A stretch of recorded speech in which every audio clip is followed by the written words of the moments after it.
Hello दोस्तों, RAC में आप सभी का हार्दिक स्वागत है। मैं हूं सौरभ और आप जुड़ चुके हैं राइटिंगल क्लासेज के इस यूट्यूब चैनल से। इस वक्त मेरे साथ जूनियर अकाउंटेंट का जो एग्ज़ाम है वो आने वाला है जल्दी, और उसमें जो इम्पोर्टेंट क्वेश्चन जो आने वाले हैं और जो पिछली परीक्षाओं में क्वेश्चन आए हुए हैं उनका अपन डिटेल से अध्ययन कर रहे हैं। जूनियर अकाउंटेंट के बारे में मैंने आपको बताया है कि अपन टोटल जो सेकेंड पेपर होने वाला है, जो पेपर सेकंड होने वाला है उसके अंदर टोटल 600 क्वेश्चंस अपन पढ़ने वाले हैं। ठीक है, सेकंड पेपर के अंदर जो 6 पार्ट हैं, 6 सब्जेक्ट हैं। ठीक है, 6 सब्जेक्ट है, पर सब्जेक्ट के अंदर अपन 100 क्वेश्चन पढ़ने वाले हैं। ठीक है, इसी प्रकार से 6 सब्जेक्ट 6 इंटू 100 600 टोटल क्वेश्चंस हो जाएंगे। तो अपन बिजनेस मेथड की पहली क्लास ले चुके हैं। बिजनेस मेथड के अंदर अपन 50 क्वेश्चंस पहले पढ़ चुके हैं। 50 क्वेश्चंस इस पार्ट सेकंड के अंदर अपन पढ़ने वाले हैं। 100 क्वेश्चन अपन पढ़ लेंगे, इसके बाद 500 क्वेश्चन और अपन पढ़ने वाले हैं जो बहुत ही इंपॉर्टेंट है, बहुत ही ज़्यादा। ठीक है, जो पिछली बार जो भी एग्ज़ाम हुए हैं बिजनेस मेथड जो सब्जेक्ट आए हैं, पिछले जो भी राजस्थान के अंदर एग्ज़ाम हुए हैं जिनमें इस सब्जेक्ट से जो भी क्वेश्चंस पूछे गए हैं उनका अपन डिटेल से अध्ययन कर रहे हैं। ठीक है, उम्मीद है आप जूनियर अकाउंटेंट की अच्छे से तैयारी कर रहे होंगे। और अगर आपकी तैयारी बहुत अच्छी है तो एकदम मतलब टेस्ट देने आप शुरू कर दीजिए। टेस्ट के नज़रिए से ही अपन ने ये जो सीरीज चलाई है जूनियर अकाउंटेंट के लिए, टोटल 600 क्वेश्चन अपन पढ़ने वाले हैं। टेस्ट के लिए ये सीरीज है। अगर आपकी तैयारी अच्छी है तो उसको और अच्छी बनाने के लिए इस सीरीज से आप जुड़ जाइए। अगर आपने पार्ट 1 नहीं देखा है, जो जूनियर अकाउंटेंट में बिजनेस मेथड सब्जेक्ट है उसका पार्ट 1 नहीं देखा है, तो आप अभी जाके पार्ट 1 देख सकते हैं। हर क्वेश्चन को आपको लिखना है। ठीक है, उसके बाद आप पार्ट 2 देखिए और इसके भी सारे के सारे क्वेश्चन को अपनी नोटबुक में लिखना है। अपन टोटल 600 क्वेश्चन पढ़ने वाले हैं। ठीक है, 50 क्वेश्चन अपन पढ़ चुके हैं। अब आज की अपनी क्लास को अपन शुरू करते हैं। अगर आपने अभी तक भी चैनल को सब्सक्राइब नहीं किया है तो आप चैनल को सब्सक्राइब कर सकते हैं। ठीक है, बिजनेस मेथड्स में आज हमारा जो पहला क्वेश्चन है वो है, निम्न में से भर्ती का आंतरिक स्रोत नहीं है। ठीक है, भर्ती का आंतरिक स्रोत नहीं है। तो भर्ती के बारे में आपको बता दें कि जब भी किसी भी डिपार्टमेंट के अंदर भर्ती होती है तो उसके 2 स्रोत होते हैं। एक होता है आंतरिक स्रोत, ठीक है, और दूसरा होता है ये बाह्य स्रोत। ठीक है, आंतरिक और बाह्य स्रोत होता है। आंतरिक स्रोत के अंदर होता है कि जिस डिपार्टमेंट में कोई व्यक्ति या कर्मचारी कार्य करता है तो उसी डिपार्टमेंट में उसका प्रमोशन हो जाता है, या डिपार्टमेंटल जो एग्ज़ाम के माध्यम से उसका प्रमोशन हो जाता है, उच्च पदों पर वो चला जाता है। तो इसी प्रक्रिया को आंतरिक भर्ती कहते हैं। बाह्य भर्ती जो अभी जूनियर अकाउंटेंट जैसे जो राजस्थान के अंदर जो भी वैकेंसी निकल रही है अभी, जिसमें अपन एग्ज़ाम फॉर्म भरते हैं, कोई भी विद्यार्थी फॉर्म भर सकता है उसका और एग्ज़ाम देता है, उसके माध्यम से उसका चयन होता है, तो वो बाह्य स्रोत कहलाता है। भर्ती का बाह्य स्रोत, ये आंतरिक स्रोत और बाह्य स्रोत। तो ये क्वेश्चन पूछ रहा है, निम्न में से भर्ती का आंतरिक स्रोत नहीं है। स्थानांतरण, पदोन्नति, आंतरिक विज्ञापन या प्रतिनियुक्ति। जो स्थानांतरण है, जो पदोन्नति और आंतरिक विज्ञापन है, ये भर्ती के आंतरिक स्रोत है। और जो बाह्य स्रोत है उनमें आता है प्रतिनियुक्ति। तो ऑप्शन नंबर डी इसका एकदम करेक्ट आंसर है। ठीक है, क्वेश्चंस को अपनी नोटबुक में लिख लीजिएगा ताकि आपको अच्छे से याद हो सके और रिवीजन करने में भी दिक्कत नहीं आए, क्योंकि टोटल अपन 600 क्वेश्चन पढ़ने वाले हैं जो एग्जाम के पॉइंट ऑफ व्यू से बहुत ही ज़्यादा इंपॉर्टेंट होने वाले हैं। ठीक है, तो निम्न में से भर्ती का आंतरिक स्रोत कौन सा नहीं है? प्रतिनियुक्ति। ठीक है, ऑप्शन नंबर डी इसका करेक्ट आंसर है। ए बी सी इस हिसाब से रॉन्ग आंसर हुए। नेक्स्ट अपन चलते हैं।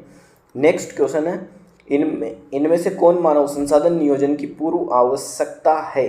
जो मानव संसाधन नियोजन है, अपन ने पढ़ा होगा क्लासों के अंदर मानव संसाधन नियोजन के बारे में।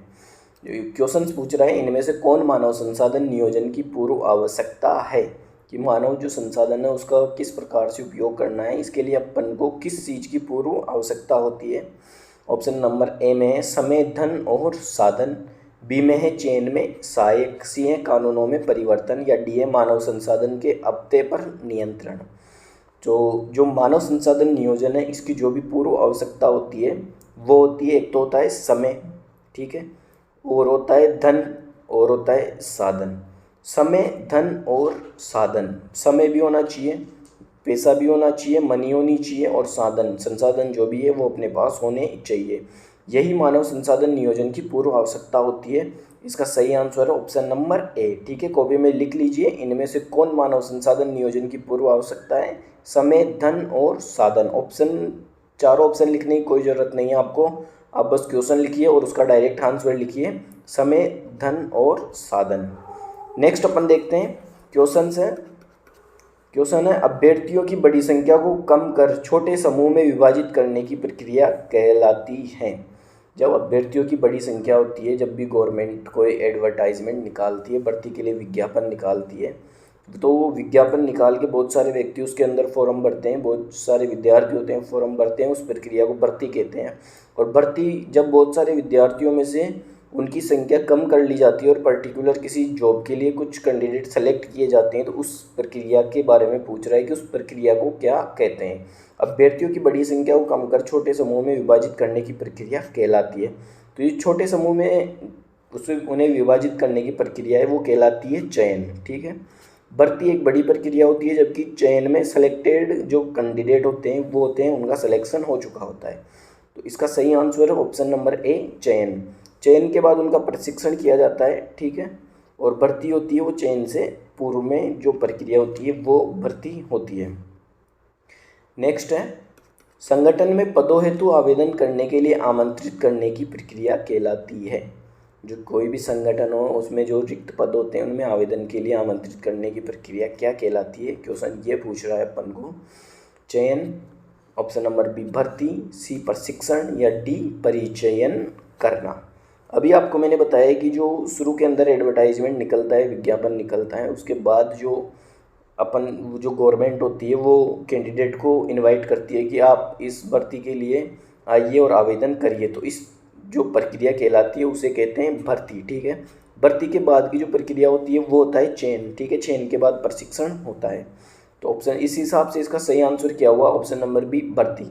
लिख लीजिए, संगठन में पदों हेतु आवेदन करने के लिए आमंत्रित करने की प्रक्रिया है भर्ती। ठीक है, भर्ती के बाद होता है चयन, चयन के बाद होता है प्रशिक्षण। नेक्स्ट अपन देखते हैं मानव संसाधन प्रबंध का सार है। जो मानव संसाधन प्रबंध है उसका सार क्या है? ऑप्शन नंबर ए समूचे संगठन को प्रबंध करना। क्या मानव संसाधन प्रबंध का यही सार है कि वो समूचे संगठन का प्रबंध कर सके? ऑप्शन नंबर बी है वातावरण का प्रबंध करना।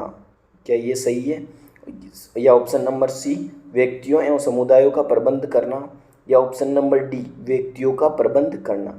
ऑप्शन नंबर ए और बी को तो अपन कट कर सकते हैं सीधा सा देख के कि समूचे संगठन से इसका कोई वास्ता नहीं है, वातावरण से भी इसका कोई वास्ता नहीं है मानव संसाधन प्रबंधन का। दिक्कत आती है ऑप्शन नंबर सी और डी में। तो ठीक है, व्यक्तियों एवं वस्तुओं का प्रबंध करना और व्यक्तियों का प्रबंध करना। तो जैसा कि क्वेश्चन में साफ साफ पूछा हुआ है मानव संसाधन प्रबंध, इसके अंदर अपन केवल व्यक्तियों मानवों का ही प्रबंध करेंगे, वस्तुओं का नहीं। ठीक है, तो ऑप्शन नंबर सी इस प्रकार से कट हो जाता है, तो बचा ऑप्शन नंबर डी व्यक्तियों का प्रबंध करना। मानव संसाधन प्रबंध का सार है व्यक्तियों का प्रबंध करना। ऑप्शन नंबर डी नोटबुक में लिख लीजिए। नेक्स्ट है स्टाफिंग के निम्नलिखित चरणों का सही अनुक्रम में व्यवस्थित कीजिए और सही अनुक्रम के कूट को दर्शाइए।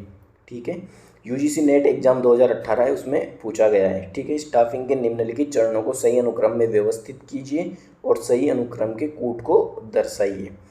ठीक है, तो स्टाफिंग के जो चरण है उसके अंदर अपन देखते हैं कि जो सबसे पहले जो प्रक्रिया अपनाई जाती है वो होती है भर्ती की। मैंने अभी आपको बताया कि सबसे पहले जो होती है वो होती है भर्ती। ठीक है, उसके बाद भर्ती के बाद जो कैंडिडेट होते हैं उनका होता है चयन। भर्ती के बाद जो किया जाता है वो चयन किया जाता है। चयन के बाद होता है आगमन तथा अभिस्थापन। ये इसका थर्ड चरण होता है, आगमन तथा अभिस्थापन। इसके बाद होता है कार्य निष्पादन मूल्यांकन। ऑप्शन नंबर इसमें आ जाएगा 4। चौथे चरण के अंदर कार्य निष्पादन मूल्यांकन, और फिर होता है इनका स्थानांतरण, ये 5वें नंबर पे आता है। ठीक है, तो एक बार क्वेश्चन को अपन पढ़ लेते हैं, आप नोटबुक में लिख लीजिए। स्टाफिंग के निम्नलिखित चरणों को सही अनुक्रम में व्यवस्थित कीजिए और सही अनुक्रम के कूट को दर्शाइए।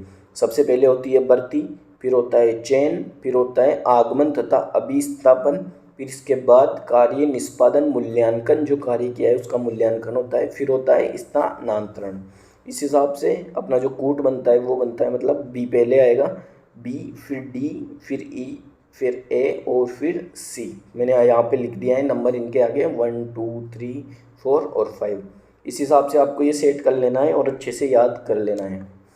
नेक्स्ट है, ऑन द जॉब प्रशिक्षण की विधियाँ निम्नलिखित में से कौन सी हैं। यूजीसी नेट एग्ज़ाम जो है दिसंबर 2013 में हुआ था, उसमें पूछा गया है बिजनेस मेथड से क्वेश्चंस।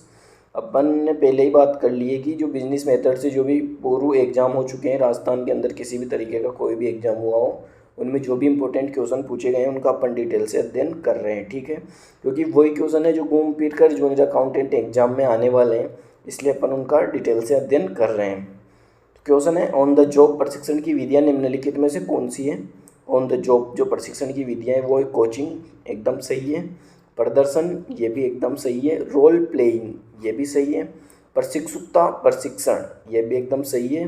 वेस्टिब्यूल प्रशिक्षण, ये भी सही है। तो इसके अंदर जो ऑप्शन दिए हुए हैं ऑन द जॉब प्रशिक्षण की, ये सारी विधियाँ हैं। कोचिंग, प्रदर्शन, रोल प्लेइंग, प्रशिक्षुता प्रशिक्षण, वेस्टिब्यूल प्रशिक्षण। ए बी सी डी और ई, ये चारों सही है। तो इसका सही आंसर हुआ डी, ये सभी। ठीक है, मैं आशा करता हूँ कि आप सभी ये क्वेश्चंस को अपनी नोटबुक में लिख रहे होंगे ताकि आपको अच्छे से याद हो। अगर लिख नहीं रहे तो इस वीडियो को कम से कम भी 3 बार आपको रिवीजन करके देखना है। स्पीड बढ़ा के आप देख सकते हैं, कोई दिक्कत नहीं है। अगर आपकी तैयारी अच्छी है तो और अच्छी हो जाएगी। अगर आपने बहुत कम तैयारी की है तो उससे भी मतलब ये क्वेश्चंस अगर आप पढ़ेंगे तो उससे और तैयारी अच्छी होने की संभावना है। ठीक है, नेक्स्ट क्वेश्चन है, उपभोक्ता संरक्षण अधिनियम 2019 में कितने अध्याय और धाराएं हैं। जो मेन उपभोक्ता संरक्षण अधिनियम था भारत के अंदर, वो कब बनाया गया था, 1986 को। ठीक है, ये अधिनियम बनाया गया था, उपभोक्ता संरक्षण अधिनियम बनाया गया 1986 को, लागू किया गया 1987 से। ठीक है, ये पुराना उपभोक्ता संरक्षण अधिनियम था। इसके बाद जो नया है वो आया है उपभोक्ता संरक्षण अधिनियम 2019। इसे कब से लागू किया गया, ये 2019 वाला जो उपभोक्ता संरक्षण अधिनियम है इसे लागू किया गया था 20 जुलाई 2020 से। ठीक है, 20 जुलाई 2020 से ये अधिनियम लागू हुआ है जो 2019 का है। इसमें कितने अध्याय और धाराएं हैं, तो इसके अंदर 8 तो अध्याय हैं टोटल और 107 धाराएं हैं। इस एग्ज़ाम की दृष्टि से ये बहुत इंपॉर्टेंट हो जाता है क्योंकि जूनियर अकाउंटेंट एग्जाम में उपभोक्ता संरक्षण जो टॉपिक है बिजनेस मेथड के अंदर से, उसमें इसके बारे में ये कितने अध्याय और कितनी धाराएं हैं ये बहुत जानना आप लोगों के लिए ज़रूरी हो जाता है। तो एग्ज़ाम में पूछे जाने की पूरी संभावना है। तो यहाँ अपन लिख देते हैं बहुत इम्पोर्टेंट। ठीक है, उपभोक्ता संरक्षण अधिनियम 2019 में कितने अध्याय और धाराएं, 8 अध्याय 107 धाराएं, लिख लीजिए अपनी नोटबुक में। नेक्स्ट है, केंद्रीय स्तर की अदालतों में कितनी राशि तक के मुकदमों की सुनवाई होती है। जो उपभोक्ता संरक्षण, उपभोक्ताओं के जो संरक्षण के लिए जो अदालतें बनाई हुई है वह एक तो होता है जिला मंच, जिला स्तर पर ये कार्य करता है। उपभोक्ता संरक्षण जो अदालत है उसे जिला स्तर पर जिला मंच, राज्य स्तर पर इसे राज्य आयोग कहते हैं। ठीक है, राज्य आयोग, और जब केंद्र स्तर पर जाते हैं तो इसे राष्ट्रीय आयोग कहा जाता है। ठीक है, एक मिनट, राष्ट्रीय आयोग। तो अपन बात करें अगर जिला मंच की, तो जिला मंच के अंदर 1 करोड़ तक के जो मामले होते हैं उनकी सुनवाई होती है जिला मंच में। 1 करोड़ से जो 10 करोड़ तक की राशि के जो मामले होते हैं वो होते हैं राज्य आयोग में, और 10 करोड़ से जो अधिक के मामले होते हैं, मुकदमे होते हैं 10 करोड़ से अधिक के मामले, वो राष्ट्रीय आयोग के पास जाते हैं। तो केंद्रीय स्तर की अदालतों में कितनी राशि तक के मुकदमों की सुनवाई होती है, केंद्रीय स्तर में होती है 10 करोड़ से अधिक। ठीक है, ऑप्शन नंबर ए इसका एकदम सही आंसर है।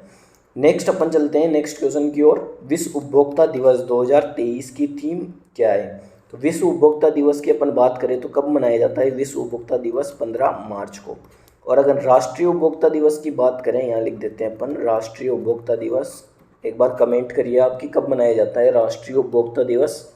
अगर आपकी तैयारी अच्छी है तो कमेंट करिए एक बार, राष्ट्रीय उपभोक्ता दिवस कब मनाया जाता है ये बताइए। राष्ट्रीय उपभोक्ता दिवस, विश्व उपभोक्ता दिवस 15 मार्च को। विश्व उपभोक्ता दिवस की थीम क्या है, ये क्वेश्चन पूछा हुआ है। राष्ट्रीय उपभोक्ता दिवस कब मनाया जाता है, 24 दिसंबर को। ठीक है, 24 दिसंबर को राष्ट्रीय उपभोक्ता दिवस मनाया जाता है। और विश्व उपभोक्ता दिवस जो 15 मार्च 2023 को मनाया गया था, इसकी थीम क्या है? उपभोक्ताओं की समस्या का समाधान, डिजिटल शिकायत समाधान, स्वच्छ ऊर्जा, उपभोक्ता संक्रमण के माध्यम से उपभोक्ताओं को सशक्त बनाना, या कोई नहीं। तो जो 2023 उपभोक्ता दिवस 2023 की थीम है वो है ऑप्शन नंबर सी, स्वच्छ ऊर्जा, उपभोक्ता संक्रमण के माध्यम से उपभोक्ताओं को सशक्त बनाना। करंट का भी क्वेश्चन है एक तरीके से ये, तो इसको आपको अच्छे से याद रखना है, क्योंकि जूनियर अकाउंटेंट और टीआरए का जो एग्ज़ाम है उसके लिए बहुत ज़्यादा इंपॉर्टेंट हो जाती है। विश्व उपभोक्ता दिवस 2023 की थीम जो है, लिखिए नोटबुक में, स्वच्छ ऊर्जा, उपभोक्ता संक्रमण के माध्यम से उपभोक्ताओं को सशक्त बनाना। नेक्स्ट अपन बात करते हैं उपभोक्ता संरक्षण परिषदें कितने स्तर की। अभी मैंने आपको बताया कि जिला आयोग, राज्य आयोग और राष्ट्रीय आयोग जिला मंच होता है, ठीक है। जिला मंच, राज्य आयोग और राष्ट्रीय आयोग, इस प्रकार से उपभोक्ता संरक्षण परिषदें कितनी हुई? 3 उपभोक्ता संरक्षण परिषदें होती है, एक जिला लेवल पे, एक राज्य लेवल पे और एक राष्ट्रीय लेवल पे। नेक्स्ट है उपभोक्ता संरक्षण अधिनियम कब लागू किया। उपभोक्ता संरक्षण अधिनियम कब का है? पुराना वाला 1986 का है, इसको लागू किया गया 1987 से, इसके बाद आया है 2019 में और इसको लागू किया गया है 20 जुलाई 2020 से, ठीक है। 20 जुलाई 2020 आपको याद करना है। नेक्स्ट क्वेश्चन है विज्ञापन एक प्रभावशाली संवहन शक्ति होता है और यह एक प्रमुख क्रिया भी है। विज्ञापन एक प्रभावशाली संवहन शक्ति होता है। विज्ञापन आपको पता है किसी भी कंपनी, किसी भी बिजनेस को चलाने के लिए जो सबसे इम्पोर्टेंट जो भाग बन गया वर्तमान समय में वो है विज्ञापन, एडवर्टाइजमेंट। तो विज्ञापन एक प्रभावशाली संवहन शक्ति होता है और यह एक प्रमुख क्रिया भी है। किस चीज़ की विज्ञापन एक क्रिया है? संवर्धन नियंत्रण की, संवर्धन मिश्र की, संवर्धन ग्रुप की या संवर्धन माध्यम की। तो जो विज्ञापन है वह एक प्रमुख क्रिया है संवर्धन मिश्र की, ठीक है। ऑप्शन नंबर बी इसका करेक्ट आंसर है, संवर्धन मिश्र। नेक्स्ट क्वेश्चन की तरफ अपन चलते हैं। तो नेक्स्ट क्वेश्चन है विज्ञापन का वास्तविक उद्देश्य किन दो के बीच प्रभुत्व स्थापित करना है। आप सभी को पता है, अगर आप कॉमर्स से हैं तो पता होगा कि एडवर्टाइजमेंट का जो वास्तविक उद्देश्य होता है वो क्या होता है? वो होता है, एक बार ऑप्शन से अपन देख लेते हैं, थोक विक्रेता व खुदरा विक्रेता के बीच प्रभुत्व स्थापित करना क्या विज्ञापन का उद्देश्य होता है? नहीं, थोक विक्रेता और खुदरा विक्रेता से इसका संबंध नहीं है। निर्माता व खुदरा विक्रेता, ये भी गलत है। उत्पादक व उपभोक्ता, ये एकदम सही है, सी है। उत्पादक जो किसी वस्तु का उत्पादन कर रहा है और उपभोक्ता जो उस चीज़ को खरीद रहा है, दोनों के बीच जो प्रभुत्व स्थापित करने का कार्य करता है वो कौन करता है? वो एडवर्टाइजमेंट, विज्ञापन करता है। ऑप्शन नंबर सी, उत्पादक व उपभोक्ता के बीच जो है विज्ञापन प्रभुत्व स्थापित करने का कार्य करता है। विक्रेता तथा उपभोक्ता, ये इसका गलत आंसर, विक्रेता नहीं, उत्पादक व उपभोक्ता, ऑप्शन नंबर सी। नेक्स्ट है, नोटबुक में लिखिए, एक उत्पाद सेवा के बारे में अव्यक्तिगत संप्रेषण कहलाता है। कोई भी उत्पाद जो कंपनी बनाती है या सेवा जो सर्विस कुछ कंपनियां जो भी हैं वो देते हैं, तो एक उत्पाद और सेवा के बारे में अव्यक्तिगत संप्रेषण कहलाता है। उनका जो होता है संप्रेषण करना क्या चीज़ कहलाती है? ऑप्शन नंबर ए है विज्ञापन, बी है प्रचार, सी है प्रत्यक्ष विपणन या डी है विक्रय संवर्धन। तो जो व्यक्तिगत संप्रेषण होगा वो होगा प्रचार। जो एक व्यक्ति दूसरे व्यक्ति से मिलकर जो किसी चीज़ की विशेषता बताएगा तो वो प्रचार कहलाएगा।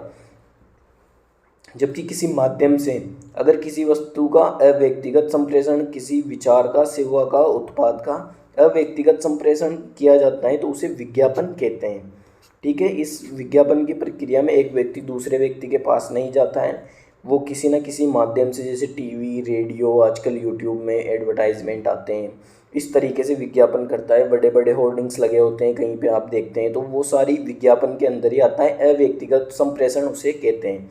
तो एक उत्पाद सेवा के बारे में अव्यक्तिगत संप्रेषण कहलाता है विज्ञापन। उम्मीद है आपको क्लास समझ में आ रही होगी और याद भी हो रहा होगा, ठीक है। तो इसका सही आंसर है ऑप्शन नंबर ए। नेक्स्ट है, इनमें से कौन सा विपणन मिश्रण का तत्व नहीं है? विपणन मिश्रण का तत्व कौन सा नहीं है? ऑप्शन नंबर देखते हैं, उत्पाद ये इसका तत्व है, स्थान, मूल्य भी इसका तत्व है और पैकेजिंग ये भी विपणन मिश्रण का एक तत्व है। तो कौन सा इसमें तत्व है जो इसका विपणन मिश्रण का तत्व नहीं है? वो है स्थान का इसमें फर्क नहीं पड़ रहा। उत्पाद होता है, मूल्य होता है, पैकेजिंग होता है। तो क्वेश्चन अपन एक बार और देख लेते हैं, लिखिए अपनी नोटबुक में, इनमें से कौन सा विपणन मिश्रण का तत्व नहीं है। तो इसका सही आंसर हुआ स्थान।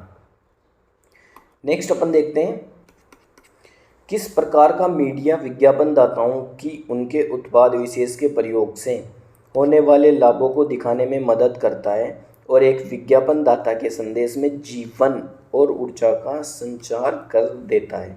ऐसा कौन सा मीडिया का प्रकार है जो विज्ञापनदाता के संदेश में जीवन और ऊर्जा का संचार कर देता है। ऐसा लगता है कि ये जो चीज़ें विज्ञापन में दिखाई जा रही है वो एकदम साक्षात है, सच है। ऐसा कौन सा विज्ञापन का प्रकार है, तो अपन देख लेते हैं मीडिया के बारे में। प्रिंट मीडिया, क्या प्रिंट मीडिया विज्ञापन को जीवित कर सकता है, उसमें जीवन और ऊर्जा का संचार कर सकता है? तो प्रिंट मीडिया जैसे अखबार अपन पढ़ते हैं तो उनमें ये सारी क्षमता नहीं होती, ठीक है। संवादात्मक मीडिया, ये भी इसका आंसर नहीं है। समर्थन मीडिया, ये भी नहीं है। इसका आंसर है प्रसारण मीडिया, ऑप्शन नंबर डी। प्रसारण मीडिया क्या करता है, जैसे अपन टीवी के अंदर देखते हैं, मोबाइल यूट्यूब के अंदर कुछ भी देखते हैं, फेसबुक वगैरह में आजकल तरह तरह से सोशल मीडिया बन गई है, उन सब में किसी भी चीज़ का एडवर्टाइजमेंट प्रसारण मीडिया के तरीके से ही किया जाता है। लाइव अपन चीज़ें देखते हैं, जैसे क्रिकेट होता है तो क्रिकेट को भी अपन लाइव देखते हैं, तो उसके अंदर प्रसारण मीडिया है जो है जीवन और ऊर्जा का संचार कर देता है। तो इसका सही आंसर हुआ ऑप्शन नंबर डी, प्रसारण मीडिया। नोटबुक में लिख लीजिए। नेक्स्ट क्वेश्चन है, विपणन अनुसंधान की विधियाँ और तकनीक हैं। विपणन अनुसंधान जो होता है उसकी विधियाँ और तकनीक कौन कौन सी हैं? अवलोकन, सर्वेक्षण, गहन साक्षात्कार या उपरोक्त सभी। जो विपणन अनुसंधान की विधियाँ और तकनीक हैं उनमें अवलोकन भी शामिल है, सर्वेक्षण भी शामिल है, गहन साक्षात्कार ये भी शामिल है। तो इसका सही आंसर हुआ उपरोक्त सभी, ऑप्शन नंबर डी। विपणन अनुसंधान की विधियाँ और तकनीक हैं अवलोकन, सर्वेक्षण, गहन साक्षात्कार, ठीक है। इसका मतलब उपरोक्त सभी। नेक्स्ट अपन देखते हैं, विज्ञापन कंपनी की रणनीति हिस्सा है। विज्ञापन एक कंपनी की रणनीति होती है, ये किस चीज़ का हिस्सा है? परिवर्तन का, स्थान का, मूल्य का या उत्पाद का? जो जूनियर अकाउंटेंट एग्जाम 2012 हुआ है उसमें पूछा गया है क्वेश्चन कि विज्ञापन कंपनी की रणनीति ये किस चीज़ का हिस्सा है? ये हिस्सा है उसके परिवर्तन का, ऑप्शन नंबर ए इसका करेक्ट आंसर है। नोटबुक में लिखिए, विज्ञापन कंपनी की रणनीति हिस्सा है परिवर्तन का। नेक्स्ट अपन देखते हैं, निम्नलिखित में से कौन सा संवर्धन मिश्रण का तत्व नहीं है? संवर्धन मिश्रण का कौन सा तत्व नहीं है? फर्स्ट ग्रेड कॉमर्स एग्जाम 2022 जो हुआ था उसमें पूछा गया है ये क्वेश्चन, मोस्ट इंपॉर्टेंट क्वेश्चन, इसको लगा लीजिए। निम्नलिखित में से कौन सा संवर्धन मिश्रण का तत्व नहीं है? व्यक्तिगत विक्रय, विज्ञापन, ब्रांडिंग या विक्रय संवर्धन, ठीक है। तो जो ये क्वेश्चन पूछ रहा है निम्नलिखित में से कौन सा संवर्धन मिश्रण का तत्व नहीं है, तो इसका सही आंसर हुआ ब्रांडिंग। किसी चीज़ की ब्रांडिंग करना ये संवर्धन मिश्रण का तत्व नहीं है, ऑप्शन नंबर सी इसका करेक्ट आंसर है। नेक्स्ट अगर अपन देखें तो क्वेश्चन है हमारे परिसर पर सर्वाधिक महत्वपूर्ण आगंतुक ग्राहक होता है, ये किसने कहा था? किसी भी कंपनी में, फर्म में, दुकान में, मॉल में, शॉपिंग में कोई भी व्यक्ति जाता है तो उसके बारे में ये कहा गया है कि हमारे परिसर पर सर्वाधिक महत्वपूर्ण आगंतुक ग्राहक होता है। ये कथन किसने कहा था? ये कथन क्या महात्मा गांधी ने कहा था, पंडित जवाहरलाल नेहरू ने कहा था, ये फिलिप कोटलर के द्वारा कहा गया है, निकोलस केंद्रक तथा स्टीव द्वारा कहा गया है? तो क्यों कथन है हमारे परिसर पर सर्वाधिक महत्वपूर्ण आगंतुक ग्राहक होता है, ये कहा गया है महात्मा गांधी के द्वारा। कि किसी हमारी जो फर्म होती है, कंपनी या दुकान, शॉपिंग मॉल कुछ भी होता है, उसके अंदर जो सबसे इम्पोर्टेंट भूमिका अदा करता है वो होता है ग्राहक। ये कथन है महात्मा गांधी का। नेक्स्ट क्वेश्चन है, ऐसे विज्ञापन जो एक व्यवसाय से अन्य व्यवसाय के लिए निर्देशित होते हैं उन्हें कहते हैं, ठीक है। ऐसे विज्ञापन जो एक व्यवसाय से अन्य व्यवसाय के लिए निर्देशित होते हैं उन्हें कहते हैं व्यापारिक विज्ञापन, खुदरा विज्ञापन, प्रदर्शन विज्ञापन या उपभोक्ता विज्ञापन। उपभोक्ता विज्ञापन में उपभोक्ताओं को आकर्षित करने के लिए विज्ञापन किया जाता है। तो एक व्यवसाय से दूसरे व्यवसाय के लिए जो विज्ञापन निर्देशित होते हैं उन्हें कहा जाता है व्यापारिक विज्ञापन, ठीक है। ऑप्शन नंबर ए इसका करेक्ट आंसर है। जूनियर अकाउंटेंट एग्जाम 2016 में पूछा गया था। आपको याद करना है, नोटबुक में लिखना है, ऐसे विज्ञापन जो एक व्यवसाय से अन्य व्यवसाय के लिए निर्देशित होते हैं उन्हें व्यापारिक विज्ञापन कहते हैं। नेक्स्ट क्वेश्चन है, वह किस प्रकार का विज्ञापन होता है जिसे एक औद्योगिक, व्यावसायिक तथा व्यापार विज्ञापन के रूप में देखा जाता है। अपन ने अभी पिछला क्वेश्चन देखा है, वही ये क्वेश्चन है। वह किस प्रकार का विज्ञापन होता है जिसे एक औद्योगिक, व्यावसायिक तथा व्यापार विज्ञापन के रूप में देखा जाता है। प्राथमिक तथा चनित मांग विज्ञापन ये नहीं होता। खुदरा स्थानीय विज्ञापन भी नहीं होता। प्रत्यक्ष प्रतिक्रियाशील विज्ञापन ये भी नहीं होता। जो एक औद्योगिक, व्यवसाय तथा व्यापार विज्ञापन के रूप में देखा जाता है वो होता है व्यवसाय से व्यवसाय विज्ञापन। ऑप्शन नंबर डी इसका करेक्ट आंसर है। अपन बिजनेस मेथड में क्वेश्चंस पढ़ रहे हैं। 50 क्वेश्चन से ज़्यादा अपन पढ़ चुके हैं। 100 क्वेश्चन इसके अंदर अपन पढ़ने वाले हैं। ठीक है, मैंने आपको पहले भी बताया है। टोटल अपन 600 क्वेश्चन पढ़ने वाले हैं पेपर सेकंड के लिए। ठीक है, 600 क्वेश्चन वही होंगे जो पिछली बार एग्जाम में पूछे गए हैं। कोई सा भी एग्जाम हो उनके अंदर पूछे गए हैं। और जो मोस्ट इंपॉर्टेंट क्वेश्चन है वो अपन देखने वाले हैं बिजनेस मेथड। और जो सेकंड पेपर होने वाला है junior accountant and TRE exam का, उसमें से अपन 600 क्वेश्चन पढ़ने वाले हैं। तो बिजनेस मेथड की आज हमारे आखिरी क्लास है। इसके बाद अपन जो वो आरएसआर की जो क्लास होगी वो लेने वाले हैं। आरएसआर में अपन 100 क्वेश्चन पढ़ने वाले। इसी प्रकार हर सब्जेक्ट के अपन 100 क्वेश्चन पढ़ने वाले हैं। नेक्स्ट क्वेश्चन हमारा, विज्ञापन हमारे आसपास जिस संचार माध्यम के द्वारा पहुंचता है उसे क्या कहते हैं। विज्ञापन हमारे आसपास, एडवर्टाइजमेंट जिस संचार माध्यम से पहुंचता है उसे क्या कहते हैं। माध्यम, दर्शक, बाजार या प्रक्रिया। तो विज्ञापन जिस माध्यम, संचार माध्यम से हमारे पास पहुंचता है उसे अपन माध्यम ही कहते हैं। ऑप्शन नंबर ए है माध्यम। दर्शक उस जो एडवर्टाइजमेंट को जो देखता है वो दर्शक कहलाता है। एडवर्टाइजमेंट से जिस जगह पर प्रभाव पड़ता है वो होता है बाजार। ठीक है, तो विज्ञापन हमारे आसपास जिस संचार माध्यम के द्वारा होता है उसे कहते हैं माध्यम। नेक्स्ट है, विपणन शब्द का संबंध है। विपणन शब्द का संबंध है बिक्री की अभियान योजना, नव उत्पाद से कल्पना व सुधार, विज्ञापन एवं उन्नति, संबंध, गतिविधियां या ऑप्शन नंबर डी ग्राहक मूल्य और संतुष्टि को महत्व देने वाला दर्शन। तो विपणन शब्द का जो संबंध है वो इसी से है, ऑप्शन नंबर डी से, ग्राहक मूल्य और संतुष्टि को महत्व देने वाला दर्शन। ये है विपणन। विपणन का अर्थ है ग्राहक मूल्य और संतुष्टि को महत्व देने वाला दर्शन। लिख लीजिए, याद कर लीजिए, क्योंकि बहुत ही ज़्यादा इंपॉर्टेंट चीज़ अपन पढ़ रहे हैं। अगर आपको वास्तव में जूनियर अकाउंटेंट एग्जाम के अंदर सेलेक्ट होना है तो इस क्लास को बहुत सीरियसली होके देखना। और आगे भी जो भी आने वाली क्लास है एग्ज़ाम से पहले सबको देखना है। एक क्लास को 2 बार देखना, 3 बार देखना, स्पीड बढ़ा के देखना, कैसे भी करना, लेकिन जो 600 क्वेश्चन अपन पढ़ने वाले हैं उनको अच्छे से रट लेना। ठीक है, इसके बाद नेक्स्ट क्वेश्चन है, संगठन परस्पर संबंधित तत्वों की प्रणाली है जिसमें प्रत्येक तत्व बारीकी से अन्य लोगों के साथ संबंधित हैं, इसलिए उन्हें साथ मिलकर काम करना चाहिए। ये समन्वय के किस सिद्धांत से संबंधित है। क्वेश्चन समझ में नहीं आया हो तो एक बार फिर से पढ़ लेते हैं। संगठन परस्पर संबंधित तत्वों की एक प्रणाली है जिसमें प्रत्येक तत्व बारीकी से अन्य लोगों के साथ संबंधित हैं। संगठन के अंदर प्रत्येक तत्व अन्य लोगों के साथ संबंधित हैं, इसलिए उन्हें साथ मिलकर काम करना चाहिए। ये समन्वय के किस सिद्धांत से संबंधित है। निरंतरता का सिद्धांत, पारस्परिक संबंधों का सिद्धांत, सीधे अनुबंध का सिद्धांत या प्रारंभिक चरण का सिद्धांत। तो जो संगठन होता है उसमें प्रत्येक व्यक्ति को दूसरे व्यक्ति के साथ मिलकर काम करना चाहिए। ये समन्वय के किस सिद्धांत से संबंधित है। यह पारस्परिक संबंधों के सिद्धांत से संबंधित है। ऑप्शन नंबर बी इसका करेक्ट आंसर है। अपनी नोटबुक में अच्छे से लिख लेना। नेक्स्ट क्वेश्चन है, निम्न में से कौन ऊर्ध्वाधर समन्वय का एक पैमाना है जिसमें प्रबंधकीय स्तर पर निर्णय लेने की जिम्मेदारी तथा अधिकार को ठीक नीचे के स्तर को स्थानांतरित करना शामिल है। क्वेश्चन से एक बार फिर से देख लेते हैं। निम्न में से कौन ऊर्ध्वाधर समन्वय का एक पैमाना है। इस शब्द को ध्यान रखिए, ऊर्ध्वाधर, जिसमें प्रबंधकीय स्तर पर निर्णय लेने के लिए जिम्मेदारी तथा अधिकार को ठीक नीचे के स्तर को स्थानांतरित करना शामिल है। इसे कहते हैं अपन प्राधिकार का केंद्रीकरण या शक्तियों का प्रतिनिधित्व, विकेंद्रीकरण, नियम निष्ठा। जो इसका सही आंसर होता है वो होता है प्राधिकार का केंद्रीकरण, मतलब प्राधिकार हस्तियों अपनी शक्तियों को बांट देना। ठीक है, क्वेश्चन एक बार फिर से देख लेते हैं ताकि आपके अच्छे समझ में आ जाए। निम्न में से कौन ऊर्ध्वाधर समन्वय का एक पैमाना है जिसमें प्रबंधकीय स्तर पर निर्णय लेने के लिए जिम्मेदारी तथा अधिकार को ठीक नीचे के स्तर को स्थानांतरित कर दिया जाता है। जो विकेंद्रीकरण चल रहा है, अपने जो भारत के अंदर शासन चल रहा है उसमें भी विकेंद्रीकरण या केंद्रीकरण प्रणाली चल रही है।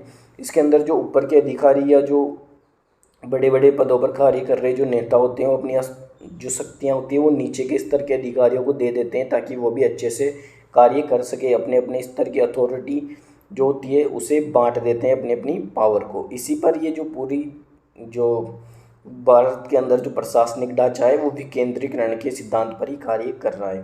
तो इसमें जो सही आंसर होगा वो होगा प्राधिकारों का केंद्रीकरण। ऑप्शन नंबर बी इसका करेक्ट आंसर है, प्राधिकार का केंद्रीकरण। नेक्स्ट है प्रबंध का सार है। प्रबंध का सार है नियोजन, समन्वय, संगठन, निर्देशन। जो प्रबंध का सार है वो है समन्वय। ऑप्शन नंबर बी आपने अच्छे से पढ़ लिया होगा। नेक्स्ट है विभागीय अध्यक्षों, पर्यवेक्षकों और सह कामगारों। ये शब्द आपको याद रखना है, सह कामगारों की ये बात कर रहा है कि मध्य समन्वय को जाना जाता है। लंबवत समन्वय, क्षैतिज समन्वय, प्रबंध समन्वय, स्टाफ समन्वय, ये सारे समन्वय के प्रकार है। सह कामगारों के मध्य जो समन्वय होता है उसे क्षैतिज समन्वय के रूप में जाना जाता है। क्षैतिज मतलब एक ही स्तर के जो कर्मचारी होते हैं वो क्षैतिज समन्वय के रूप में काम करते हैं। जो लंबवत समन्वय के रूप में होते हैं उनमें होता है जो ऊपर के उच्च अधिकारी होते हैं वो नीचे के अधिकारियों कर्मचारियों से संपर्क करते हैं, वो होता है लंबवत समन्वय। और जो सह कामगारों के मध्य जो समन्वय होता है वो होता है क्षैतिज समन्वय। Option number B. नेक्स्ट है निम्न में से कौन सी एक समन्वय की तकनीक है। समन्वय की कौन सी तकनीक है। स्वैच्छिक समूह कार्यभावना, सामान्य नामांकन, संस्था की प्रतिष्ठा में वृद्धि, उद्देश्यों की प्राप्ति में सफलता। जो समन्वय की जो तकनीक है, समन्वय मतलब होता है एक कर्मचारी का दूसरे कर्मचारी के साथ अच्छे सोच विचारों का संबंध होना, एक दूसरे के साथ मिलकर कार्य करना। तो समन्वय की एक तकनीक है अच्छी वाली, वो कौन सी है। स्वैच्छिक समूह कार्य भावना, एक समूह के रूप में कार्य करना अपनी खुद की इच्छा से। तो क्वेश्चन है निम्न में से कौन सी एक समन्वय की तकनीक है। स्वैच्छिक समूह कार्य भावना, नोटबुक में लिख लीजिए। नेक्स्ट है समन्वय जो पद श्रृंखला के भिन्न स्तरों पर कार्य करता है। नोटबुक में क्वेश्चन लिखना है आपको। समन्वय जो पद श्रृंखला के भिन्न स्तरों पर कार्य करता है, इसमें स्तर अलग अलग हो जाते हैं। क्षैतिज समन्वय में एक ही स्तर होता है, जबकि मैंने अभी आपको बताया कि जो लंबवत समन्वय होता है जो ऊपर से नीचे की ओर या नीचे से ऊपर की ओर चलता है, उसके अंदर स्तर चेंज हो जाते हैं। तो जो पद श्रृंखला के विभिन्न स्तरों पर कार्य करता है लंबवत समन्वय, अनौपचारिक, समतल या कोई नहीं, वो कहलाता है लंबवत समन्वय। पिछले क्वेश्चन में मैंने आपको बताया है समन्वय जो पद श्रृंखला के विभिन्न स्तरों पर कार्य करता है वो होता है लंबवत समन्वय। अगर आपको चीज़ समझ में नहीं आ रही तो मैं आपको ऐसे बता देता हूँ, जैसे कि तहसील स्तर पर जो अधिकारी होता है वो होता है तहसीलदार। फिर इससे ऊपर का जो स्तर आता है, मैंने पिछली क्लास में आपको बताया था कि तहसीलदार के ऊपर जो होता है वो एसडीओ या एसडीएम कार्य करता है। फिर इनके ऊपर होते हैं कलेक्टर, ठीक है, कलेक्टर।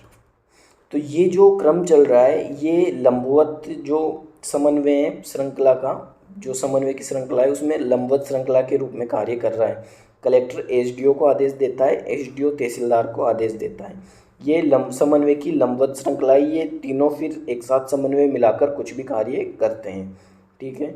तो समन्वय जो पद श्रृंखला के विभिन्न स्तरों पर कार्य करता है वो होता है लंबवत समन्वय। नेक्स्ट है निम्न में से किसे समन्वय स्थापित करने का तरीका माना जाता है। किसे समन्वय स्थापित करने का तरीका माना जाता है। लाइजन स्टाफ को, लाइन प्रबंधन को, भिन्न कार्यात्मक टीम को, नियम व प्रक्रियाओं को। तो जो समन्वय स्थापित करने का तरीका होता है वो होता है नियम व प्रक्रियाएं। कुछ नियम बनाए जाते हैं, कुछ प्रक्रियाएं तय की जाती है, उन्हीं के अनुसार समन्वय स्थापित किया जाता है। तो ऑप्शन नंबर डी इसका सही आंसर है। नेक्स्ट क्वेश्चन है समन्वय प्रबंध का सार है, ये कथन किसका है। समन्वय प्रबंध का एक सार है। किसी भी प्रबंध के लिए समन्वय बहुत ज़्यादा इंपॉर्टेंट हो जाता है। तो समन्वय प्रबंध का सार है, ये कथन है हेनरी फेयोल का, कुंटज व ओडोनेल का, मेरी पार्कर का, ट्रकर का। बहुत ज़्यादा इंपॉर्टेंट क्वेश्चन है ये, ठीक है। समन्वय प्रबंध का सार है, ये कथन किसने दिया था। कुंटज व ओडोनेल, ठीक है। बहुत सारे एग्जामों में ये क्वेश्चन पूछा जा चुका है। समन्वय प्रबंध का सार है, ये कथन किसका है। कुंटज व ओडोनेल का, ठीक है। नोटबुक में लिख लीजिए, ऑप्शन नंबर बी इसका करेक्ट आंसर है। नेक्स्ट क्वेश्चन है संगठन में किस प्रबंधकीय स्तर पर समन्वय की आवश्यकता होती है। मतलब समन्वय से कोई भी संगठन ऑर्गेनाइजेशन चलती है, कोई भी कंपनी चलती है, तो उनमें समन्वय की आवश्यकता किस स्तर पर होती है। क्वेश्चन में ये पूछ रहा है कि समन्वय की आवश्यकता किस स्तर पर होती है किसी भी संगठन में। केवल मध्य स्तर पर, ऑप्शन नंबर ए है केवल मध्य स्तर पर, बी है सभी स्तर पर, सी है केवल भिन्न स्तर पर, या डी केवल शीर्ष स्तर पर। तो किसी भी संगठन में जो समन्वय की आवश्यकता होती है, एक दूसरे के साथ समन्वय बिठाकर, समन्वय का मतलब होता है मिलजुल कर कार्य करना, ठीक है। तो संगठन में किसी प्रबंध के स्तर पर समन्वय की आवश्यकता होती है, ये होती है सभी स्तर पर, ऊपर का स्तर हो चाहे नीचे का स्तर हो, उच्च अधिकारी हो या नीचे के कर्मचारी हो, कोई भी हो, सब में समन्वय की आवश्यकता होती है। तो सभी स्तर पर समन्वय की आवश्यकता होती है, option number B. Next question है, समन्वय है प्रबंध का सार, प्रबंध का विज्ञान, प्रबंध का उद्देश्य, प्रबंध का कार्य। प्रबंध मैनेजमेंट को कहते हैं कि किसी संस्था को किस तरीके से चलाना है, और उस संस्था को चलाने के लिए समन्वय का सहारा लिया जाता है कि अपन एक दूसरे से समन्वय करेंगे, अच्छे से मिलजुल कर कार्य करेंगे। तो समन्वय है, यह है प्रबंध का सार, ऑप्शन नंबर ए। नेक्स्ट क्वेश्चन है, अनुशासनहीनता के कारणों को बांटा जा सकता है। कोई भी व्यक्ति अनुशासनहीनता करता है तो इसका क्या क्या कारण हो सकता है। व्यक्तिगत कारक, पर्यावरणीय कारक, संगठनात्मक कारक, या उपरोक्त सभी। तो अनुशासनहीनता का कोई सा भी कारण होता है, पर्यावरणीय कारण भी हो सकता है, संगठनात्मक कारण भी हो सकता है कि उसको संगठन में कुछ विशेष रुचि नहीं हो, कार्य करने में कुछ परेशानियों का सामना करना पड़ रहा हो। व्यक्तिगत कारक ये हो सकते हैं कि उसकी तबीयत खराब हो या कुछ भी पर्सनल प्रॉब्लम चल रही हो। तो अनुशासनहीनता के कारणों को बांटा जा सकता है व्यक्तिगत कारणों में, पर्यावरणीय कारणों में, संगठनात्मक कारणों में, उपरोक्त सभी, option number D. Next question है, जिम रोहन के अनुसार अनुशासन किसके बीच का सेतु है। जिम रोहन के अनुसार अनुशासन किसके बीच का सेतु है। लक्ष्य और उपलब्धि के बीच का, विचार और उपलब्धि के बीच का, नीतियाँ और उपलब्धि के बीच का, नियम और उपलब्धि के बीच का। इम्पोर्टेंट इस क्वेश्चन को आप लगा लीजिए, ठीक है। जिम रोहन के अनुसार अनुशासन किसके बीच का सेतु है। जो अनुशासन होता है वो जो टारगेट अपन डिसाइड करते हैं, लक्ष्य और उपलब्धि, जो अचीवमेंट अपन को मिल जाती है, लक्ष्य और जो उपलब्धि, टारगेट और उसकी जो अचीवमेंट होती है, उनके बीच का कार्य करता है अनुशासन। अपन कोई लक्ष्य निर्धारित करते हैं, अपन उसके लिए डेडिकेशन के माध्यम से ही, डेडिकेट होकर ही उसके लिए प्रयास करते हैं उसको पाने के लिए, और अनुशासन में रहकर ही अपन उसको अचीव कर सकते हैं अपने लक्ष्य को। तो लक्ष्य और उपलब्धि के बीच कार्य करता है सेतु का एक अनुशासन। अनुशासन में रहकर अपन किसी भी कार्य में सफल हो सकते हैं। तो इसका सही आंसर है ऑप्शन नंबर ए। जिम रोहन के अनुसार अनुशासन किसके बीच का सेतु है। लक्ष्य और उपलब्धि के बीच का सेतु, ठीक है। नेक्स्ट क्वेश्चन है, लाल ग्राम स्टोव छूने और अनुशासन के नियमों का उल्लंघन करने के बीच अनुरूपता सुलझाई थी। लाल ग्राम स्टोव जो होता है उसको छूने और अनुशासन के नियमों का उल्लंघन करने, ठीक है। अगर अपन गर्म स्टोव को छुएंगे तो अपन को दर्द होगा, कुछ दिक्कत होगी। अनुशासन के नियमों का अपन उल्लंघन करेंगे तो भी अपन को दिक्कत होने वाली है। तो इनके बीच अनुरूपता जो है वो किसने सुलझाई थी, किसने ये कथन दिया है, लाल गर्म स्टोव छूने और अनुशासन के नियमों का उल्लंघन करने के बीच अनुरूपता सुलझाई थी। डगलस मैम ग्रेगर द्वारा। ये कथन किसका है, डगलस मैम ग्रेगर का, आपको याद रखना है। नेक्स्ट क्वेश्चन है, निम्न में से सही कथन का चुनाव कीजिए। सही कथन को अपन को चुनना है, जो भी option number A B C D दे रखे हैं इनके अंदर। तो अपन देखते हैं ऑप्शन नंबर ए क्या है। अनुशासन प्रक्रियाओं में प्राकृतिक न्याय के सिद्धांत का अनुकरण नहीं होना चाहिए। अनुशासन जो प्रक्रिया है उसमें प्राकृतिक न्याय का सिद्धांत का अनुकरण नहीं होना चाहिए। ऑप्शन नंबर बी, कुछ सीमा तक अनुशासित कर्मचारी और स्वयं अनुशासित कामगार अभिप्रेरणा के स्थानापन्न होते हैं। सी, अनुशासन वह होता है जिसे नेतागण बनाते हैं। यह FW द्वारा दिया गया निपुणता वाला पर्यवेक्षण अनुशासनहीनता का कारण है, ठीक है। तो जो सही कथन है इनमें वो है ऑप्शन नंबर बी। कुछ सीमा तक अनुशासित कर्मचारी, ठीक है, कुछ सीमा तक अनुशासित कर्मचारी और स्वयं अनुशासित कामगार अभिप्रेरणा के स्थानापन्न होते हैं। इसी से ही किसी भी कंपनी ऑर्गेनाइजेशन में सफलता, किसी भी कार्य के अंदर सफलता हासिल की जाती है। Option number B. Next question है, अनुशासन के लिए सकारात्मक विधि में दूसरा चरण होगा। अनुशासन में किसी भी व्यक्ति को अनुशासन में रखने के लिए जो सकारात्मक विधि होती है उसमें दूसरा चरण क्या होगा। पहला जो चरण होता है इसके अंदर, पहला चरण जो होता है वो क्या होता है, पहले व्यक्ति को मौखिक चेतावनी दी जाती है। मौखिक चेतावनी, ये पहला चरण होता है, मौखिक चेतावनी। अगर आप किसी भी संगठन में कार्य करते हैं, किसी भी कंपनी में, कहीं पे भी अगर आप समय पर नहीं जाते या कुछ भी ऐसी गलती करते हैं तो सबसे पहले आपको मौखिक चेतावनी ही दी जाती है, ये पहला चरण होता है। इसके बाद अगर आप फिर भी नहीं मानते हैं तो फिर आपको लिखित चेतावनी दी जाती है। पहला चरण है मौखिक चेतावनी, और दूसरा जो चरण है अनुशासन के लिए सकारात्मक विधि में दूसरा चरण होगा, यह है लिखित चेतावनी, ऑप्शन नंबर डी, लिखित चेतावनी। नेक्स्ट क्वेश्चन है, निम्न में से अनुशासनहीनता के प्रमुख दंड की पहचान करें। अनुशासनहीनता का प्रमुख दंड क्या होता है, मौखिक चेतावनी, ये प्रमुख दंड नहीं होता। लिखित चेतावनी ये भी प्रमुख दंड नहीं होता। विशेषाधिकार की हानि, ये भी प्रमुख दंड नहीं होता।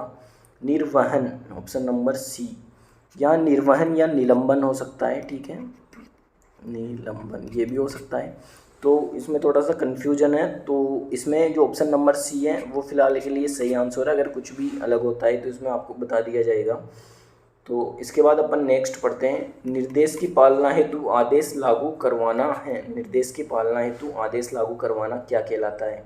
किसी भी निर्देश की पालना कोई भी कंपनी, ऑर्गेनाइजेशन, फर्म अपने कर्मचारियों को निर्देश देती है तो उन्हें अनुशासन में रखकर उनकी पालना करवाती है, समन्वय के माध्यम से, अभिप्रेरणा के माध्यम से या दंड के माध्यम से। तो ठीक है, कोई भी निर्देश मिलता है तो उसकी पालना जो करवाई जाती है वो अनुशासन के माध्यम से ही करवाई जाती है। निर्देश की पालना है तो आदेश लागू करवाना है अनुशासन, ऑप्शन नंबर ए। नेक्स्ट क्वेश्चन है, निम्नलिखित में से कौन सा कर्मचारी अनुशासन का उद्देश्य है। कर्मचारी अनुशासन का उद्देश्य इनमें से क्या है, क्या नहीं है, देखते हैं अपन एक बार। निम्न में से कौन सा कर्मचारी अनुशासन का उद्देश्य है। ऑप्शन नंबर ए, औद्योगिक संबंधों को बढ़ावा देना, लक्ष्य उपलब्धि, कर्मचारी व्यवहार बदलना। तो नॉर्मल सी बात है, ये सभी अनुशासन के अंदर शामिल हैं। औद्योगिक संबंधों को बढ़ावा देना, लक्ष्य उपलब्धि, कर्मचारी व्यवहार बदलना, ये सभी ऑप्शन नंबर डी नोटबुक में लिख लीजिए आप। नेक्स्ट क्वेश्चन है अपना, प्रगतिशील अथवा सुधारात्मक अनुशासन के तहत, प्रगतिशील अथवा सुधारात्मक अनुशासन के तहत कर्मचारी को अनुशासित करने में प्रबंधन द्वारा की गई कार्यवाही का सामान्य अनुक्रम होगा। ठीक है, तो किसी भी कर्मचारी को अनुशासित रखने के लिए जो कंपनी होती है वो क्या क्या कर सकती है, उसका सही क्रम क्या होगा। लिखित चेतावनी पहले देगी या बाद में मौखिक चेतावनी देगी, ये तो एकदम गलत हुआ। मौखिक चेतावनी पहले दी जाएगी, लिखित चेतावनी उसके बाद दी जाएगी। यदि वो नहीं मानता है तो लिखित चेतावनी के बाद भी नहीं मानेगा तो उसे निलंबन, सस्पेंड कर दिया जाएगा। फिर भी नहीं मानता तो उसे छुट्टी दे दी जाएगी। ठीक है, ऑप्शन नंबर बी इसका सही आंसर। अनुशासित करने के प्रबंधन द्वारा की गई कार्यवाही का सामान्य अनुक्रम होगा, पहले मौखिक चेतावनी, फिर लिखित चेतावनी, फिर निलंबन, फिर इसके बाद छुट्टी, option number B. Next question है, आंतरिक शोर का उदाहरण है। आंतरिक संचार के अंदर अपन पढ़ रहे हैं कि जो आंतरिक शोर होता है, व्यक्ति के अंदर जो शोर होता है उसका क्या उदाहरण क्या है, ये पूछ रहा है इसके अंदर। बाह्य शोर के अंदर अपन बहुत सी आवाज़ें सुनते हैं, गाड़ियों की आवाज़ें, मशीनों में, फैक्ट्रियों की आवाज़ें, वो सारे बाह्य शोर में के अंदर आती हैं। आंतरिक शोर का उदाहरण इनमें से क्या है। मशीन आंतरिक शोर का उदाहरण है? नहीं, ये बाह्य शोर का उदाहरण है। वातावरण, ये भी नहीं है। गर्मी, क्या ये आंतरिक शोर का उदाहरण है? नहीं। आंतरिक शोर का जो उदाहरण है वो है भूख और थकान। यदि आदमी को भूख लगी होगी, उसके अंदर थकान होगी, तो उसको मतलब किसी भी चीज़ को सुनने में या फिर समझने में समस्या का सामना करना पड़ सकता है। तो आंतरिक शोर का जो उदाहरण होगा वो होगा भूख और थकान। नेक्स्ट क्वेश्चन है, संचार प्रक्रिया का सही क्रम होगा। संचार प्रक्रिया का जो सही क्रम है वो क्या होगा, वो इसका जो होगा संचार प्रक्रिया का सही क्रम वो होगा ऑप्शन नंबर ए। इसमें पहले प्रेषक, फिर संदेश, फिर एनकोडिंग, फिर माध्यम, इसके पश्चात प्रेषिती, डिकोडिंग, प्रतिपुष्टि। सबसे पहले प्रेषक होगा, मैसेज को भेजने वाला, उसके पास कुछ संदेश होगा, उनकी वो एनकोडिंग करेगा जिससे वो माध्यम में चले जाएंगे। फिर उनको प्राप्त करने वाला होगा, उन जो मैसेज होगा उनकी डिकोडिंग करेगा और उनकी प्रतिपुष्टि करेगा कि ठीक है मेरे पास मैसेज आ गया है, और उस पर कुछ रिप्लाई देगा। तो संचार प्रक्रिया का सही क्रम होगा ऑप्शन नंबर ए, प्रेषक। लिख लीजिए नोटबुक में, प्रेषक, संदेश, एनकोडिंग, माध्यम, प्रेषिती, डिकोडिंग, प्रतिपुष्टि, ऑप्शन नंबर ए। नेक्स्ट क्वेश्चन है, संप्रेषण की प्रमुख अवधारणा है। संप्रेषण की प्रमुख अवधारणा क्या है? संप्रेषण और संचार के अंदर अपन पढ़ रहे हैं। संप्रेषण की प्रमुख अवधारणा है, दो व्यक्तियों के बीच किसी भी चीज़ बातचीत को लेकर डिस्कशन होती है और दोनों में एक दूसरे को समझने की क्षमता होती है, एक दूसरे का जवाब वो देते हैं, तो ये अच्छा संप्रेषण कहलाता है। संप्रेषण की प्रमुख अवधारणा है, संप्रेषण निरंतर चलने वाली प्रक्रिया है, एकदम सही है। संप्रेषण गतिशील होता है, संप्रेषण दो तरफा होता है, उपयुक्त सभी। ऑप्शन नंबर डी इसका करेक्ट आंसर है, उपयुक्त सभी। संप्रेषण की प्रमुख अवधारणा है, संप्रेषण निरंतर चलने वाली प्रक्रिया है, नोटबुक में लिखिए। संप्रेषण गतिशील है, संप्रेषण दो तरफा होता है, उपयुक्त सभी। नेक्स्ट क्वेश्चन है, प्रभावी संचार होता है विभागीय, द्विमार्गीय, एक मार्गीय या उपरोक्त सभी। जो प्रभावी संचार होता है वो होता है द्विमार्गीय। इधर से संदेश जाता है तो उसका रिप्लाई उधर से संदेश के रूप में आता है, यही प्रभावी संचार होता है। जिस दो व्यक्ति बात करते हैं तो बातों में दोनों के अंदर अच्छा समन्वय तभी होगा, संचार तभी होगा जब दोनों एक दूसरे की बात को समझ रहे हो और अच्छे से उसका रिप्लाई दे रहे हो। तो प्रभावी संचार होता है द्विमार्गीय। नेक्स्ट है, इनमें से कौन सा संप्रेषण प्रक्रिया तत्व नहीं है? संप्रेषण प्रक्रिया तत्व नहीं है, अभी अपन ने संप्रेषण प्रक्रिया तत्व पढ़े हैं। संप्रेषण प्रक्रिया तत्व यही है, प्रेषक, संदेश, एनकोडिंग, माध्यम, प्रेषित, डिकोडिंग और प्रतिपुष्टि। तो इनके अंदर क्वेश्चन पूछ रहा है अपन को, क्वेश्चन पूछ रहा है इनमें से कौन सा संप्रेषण प्रक्रिया तत्व नहीं है? डिकोडिंग भी उसमें शामिल था, माध्यम भी था, प्राप्तकर्ता भी था। ये जो कुछ संप्रेषण यहाँ पे लिखा हुआ है शब्द, ये संप्रेषण प्रक्रिया का तत्व नहीं है, जबकि कंप्लीट इन तत्वों को मिलाकर जो पूरी प्रक्रिया बन जाती है उसे संप्रेषण कहते हैं। इस संप्रेषण के अंगों के रूप में जो काम करते हैं वो है प्राप्तकर्ता, माध्यम, डिकोडिंग, ये इसके छोटे तत्व हैं। इन सबको मिलाकर संप्रेषण कंप्लीट बन जाता है। तो इनमें से कौन संप्रेषण प्रक्रिया तत्व नहीं है? संप्रेषण प्रक्रिया का तत्व कौन नहीं है? बी, संप्रेषण। ये तत्व नहीं है, ये कंप्लीट इसकी एक प्रोसेस है। नेक्स्ट क्वेश्चन है, मानव संसाधन के क्षेत्र में निम्नांकित पहलू शामिल हैं। कौन कौन से पहलू मानव संसाधन के क्षेत्र में शामिल हैं? ऑप्शन नंबर ए, औद्योगिक संबंधी पहलू, बी, कल्याण पहलू, सी, श्रम अथवा मानव संसाधन पहलू, डी, उपरोक्त सभी। मानव संसाधन के क्षेत्र में सभी पहलू शामिल हैं, औद्योगिक संबंधी पहलू, कल्याण पहलू, श्रम अथवा मानव संसाधन पहलू, डी, उपरोक्त सभी।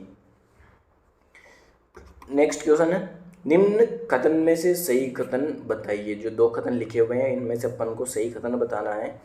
मानव संसाधन विकास मानवीय संसाधन प्रबंध का एक अंग है।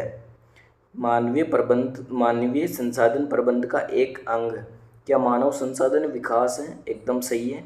मानव संसाधन विकास, मानव संसाधनों का विकास करना, ये सभी मानव संसाधन विकास करना ये मानवीय संसाधन प्रबंध के अंतर्गत आता है कि मानवों का किस प्रकार से किसी कंपनी, संस्था, फर्म के अंदर कैसे उपयोग लेना है, या कहीं पर भी जो मानवीय क्षमताएं होती हैं उनका कैसे उपयोग लेना है, ये कहलाता है मानवीय संसाधन प्रबंध। और जो मानव संसाधन विकास है, मानव संसाधनों का विकास करना, ये इसका एक हिस्सा होता है। ठीक है, ये तो हिस्सा है, ये मानव संसाधन विकास एक हिस्सा है। किसका हिस्सा है? ये मानवीय संसाधन प्रबंध का एक अंग है। ऑप्शन नंबर 2 अपन देखते हैं, मानवीय संसाधन प्रबंध मानव संसाधन विकास का अंग है, ये एकदम गलत है। दो कथन एक एकदम सही है। First grade commerce school exam 2022 में होता, उसमें क्वेश्चन पूछा गया है, तो इसका सही आंसर है ऑप्शन नंबर 1, मानव संसाधन विकास मानवीय संसाधन प्रबंध का एक अंग है। नेक्स्ट क्वेश्चन है, मानव संसाधन प्रबंध का क्षेत्र है, मानव संसाधन जो प्रबंध है उसका क्षेत्र कौन सा है? First grade commerce education exam 2020। मानव संसाधन प्रबंध का क्षेत्र है संगठन का विकास, प्रशिक्षण का विकास, सेवी वर्गीय अनुसंधान एवं सूचना प्रणाली, या ऑप्शन नंबर डी, उपरोक्त सभी। तो मानव संसाधन प्रबंध के ये सभी क्षेत्र हैं। इसमें मानव संसाधन प्रबंध में संगठन का विकास भी जरूरी होता है, प्रशिक्षण का विकास भी जरूरी होता है, सेवी वर्गीय अनुसंधान एवं सूचना प्रणाली भी आवश्यक होती है, डी, उपरोक्त सभी। नेक्स्ट क्वेश्चन है, एक प्रभावी भर्ती और चयन प्रक्रिया हमेशा सुनिश्चित करती है। एक प्रभावी भर्ती और चयन प्रक्रिया क्या सुनिश्चित करती है? जूनियर अकाउंटेंट की जो वैकेंसी निकली हुई है टीआरए एग्जाम की, राजस्थान में बहुत सारे second grade, first grade, Rajasthan police, पटवार जो भी भर्ती है आरएस की, जूनियर अकाउंटेंट टीआरए और जो असिस्टेंट प्रोफेसर होता है उनकी भर्ती निकली हुई है। तो ये सारी भर्ती एक प्रभावी भर्ती और चयन प्रक्रिया हमेशा सुनिश्चित करती है। इससे क्या निष्कर्ष निकलता है चयन प्रक्रिया और भर्ती से? ऑप्शन के माध्यम से देखते हैं। ए, अनुकूलतम लागत पर उच्चतम क्षमता के व्यक्ति उपलब्ध कराना, क्या यही एक भर्ती का उद्देश्य होता है? बी है उच्च श्रम आवर्त में कमी, ये भर्ती का उद्देश्य होता है। संगठन में नए रक्त को प्रोत्साहित करना, क्या ये भर्ती का उद्देश्य होता है? बीमारी और अभाव की स्थिति में अधिशेष की व्यवस्था करना, क्या ये एक भर्ती और चयन प्रक्रिया का उद्देश्य होता है? ये इसका सही उद्देश्य जो है वो अनुकूलतम लागत पर एक फिक्स डिपॉजिट, मतलब फिक्स राशि पर, जो गवर्नमेंट के लिए भी अनुकूल हो और जो कर्मचारी है उसके लिए भी अनुकूल हो, तो उस लागत पर उच्चतम क्षमता, जो व्यक्ति जो कर्मचारी उच्चतम क्षमता के साथ कार्य कर सके उनकी उपलब्ध कराना। तो ठीक है, एक प्रभावी भर्ती और चयन प्रक्रिया हमेशा सुनिश्चित करती है अनुकूलतम लागत पर उच्चतम क्षमता के व्यक्ति उपलब्ध कराना, ऑप्शन नंबर ए। ठीक है, तो आज की हमारी क्लास में ये 50 से ज़्यादा क्वेश्चन अपन पढ़ चुके हैं। ठीक है, 50 से ज़्यादा क्वेश्चन अपन ने पढ़े हैं और उम्मीद है आपको ये क्लास पसंद आई होगी। आप एक एक क्वेश्चन को अपनी नोटबुक में लिख रहे होंगे। अगर आपने अभी भी चैनल को सब्सक्राइब नहीं किया है तो फिर से कह रहा हूँ, आप चैनल को सब्सक्राइब कर लीजिए। जूनियर अकाउंटेंट को जो एग्ज़ाम है उसको लेकर हर चीज़ बहुत ज़्यादा ही इंपॉर्टेंट होने वाली है। टोटल 600 क्वेश्चन अपन सेकेंड पेपर को लेकर पढ़ने वाले हैं। जो इसका एक सब्जेक्ट है बिजनेस मेथड, उनमें अपन 100 क्वेश्चन पढ़ चुके हैं। ठीक है, पार्ट 1 में 50 क्वेश्चन, पार्ट सेकेंड में 50 से ज़्यादा ही क्वेश्चन हुए हैं। ठीक है, तो 100+ क्वेश्चन अपन इसमें पढ़ चुके हैं।